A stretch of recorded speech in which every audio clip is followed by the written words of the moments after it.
Do some feeding of the tank today. My snail's out already. Very active eater. So, there we go. The chromies, my gamma, and there's my runt, the little blue one back there. And the diamond goby is super happy and super aggressive eater. And I'll try to feed the little runt back there. Look at how hard this guy hits.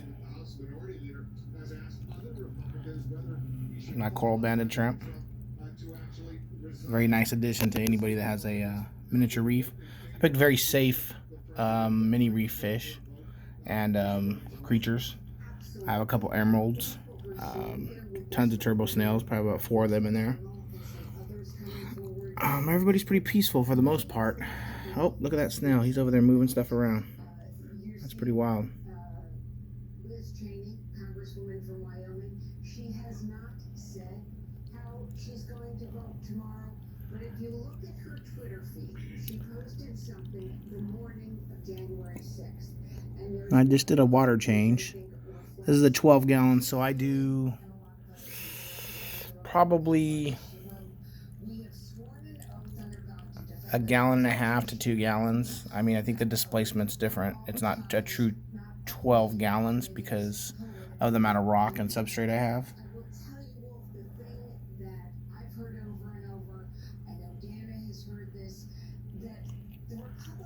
But I do about a gallon and a half. And again, I run the 1 fan, the 2 piggybacks.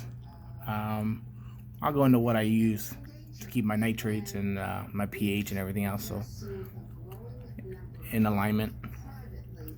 But this tank's doing pretty good. It's about 10 months now, so for the size, the maturity rate is pretty high. Got some new mushrooms recently. That's called an Australian red. And there's a bicolor mushrooms right here. These actually look pretty good when you do the more of a blue tint.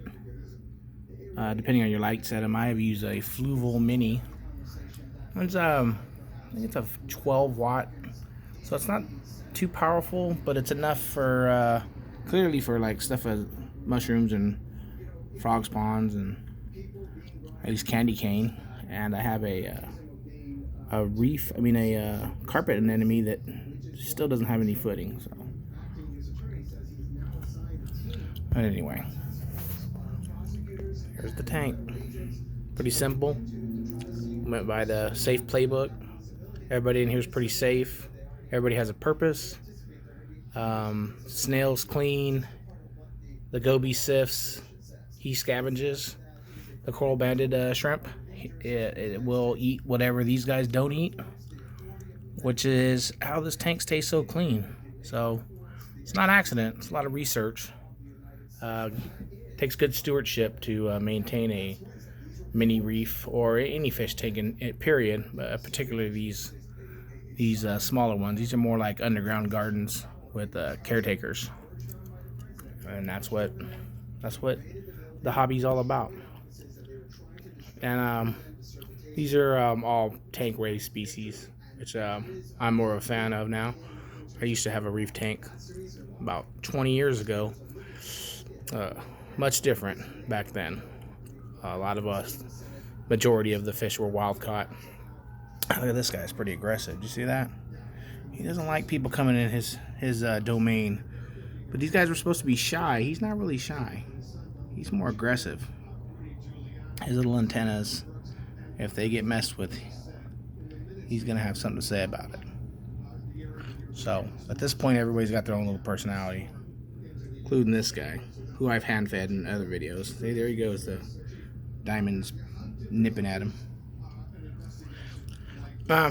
Anyway, I'll have more of a breakdown of what I run inside these 2 filters and how often I check my specs of the tank and how I maintain anything from the cleanliness to the evaporation to the salinity level, the pH level, the nitrate level, all that stuff all comes into play.